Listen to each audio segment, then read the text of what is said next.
এখানে আর কতক্ষণ বসে থাকবো? আমার সেই প্রিয় মানুষটাই আসলো না। দেই একটু ফোন দিই।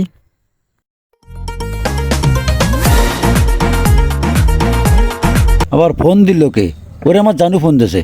হ্যালো সোনা, তুমি কোথায় আছো? এই তো আমি চায়ের দোকানে। সোনা, তোমার কি মনে আছে আজকে কত তারিখ? ও আজকে 14 ফেব্রুয়ারি, আমি তো ভুলেই গেছিলাম। আমি তো তোমার অপেক্ষায় পার্কেই বসে আছি, ব্যস্ত চলে আসো। আচ্ছা সোনা পাখি, আমি আসছি। আরে কই তুমি? আর কতক্ষণ অপেক্ষা করব? এই তো আমি চলে আইছি। জানুর জন্য কি নেবো ফুল কই, এই তো ফুল পাইছি। আরে কই তুমি? এই যে চলে আইছি তোমার পিছনে। এ ভাই না, আজকে খুশি খুশি মনে হচ্ছে।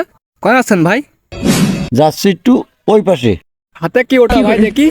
আরে ওটা তোমার দেখতে হবে না, আমার ভালোবাসা মানুষ আছে ওই পাশে, তার দেখতে যাচ্ছি। আচ্ছা ভাই, তাহলে যান যান। দেখেছেন জৈবনের কি পিনিক, ভাই এই বয়সে ফুল নিয়ে যাচ্ছে প্রেম করতে। তাহলে আমরা কি করলাম? ধ্যাৎ। এই যে জানো আমি চলে আসছি, অনেক কষ্ট করে তোমার জন্য এই ফুলটা নিয়ে আসলাম। তোমার জন্য আমি কতক্ষণ অপেক্ষা করছি এখানে। ওয়াও! যার বাপের টাকা আছে তারাই প্রেম করে বেড়াবে 14 ফেব্রুয়ারি। আমাদের টাকা নাই, আমরা ছেলেরাই মজা নিব। প্রিয় ফেসবুক অডিয়েন্স, আসসালামু আলাইকুম। আপনাদের মাঝে আমরা একটা ফানি ভিডিও শেয়ার করলাম। তো ভিডিওটি কেমন লাগলো সকলেই কমেন্ট বক্সে জানাবেন। ভালো থাকবেন, সুস্থ থাকবেন। ধন্যবাদ সবাইকে। আসসালামু আলাইকুম।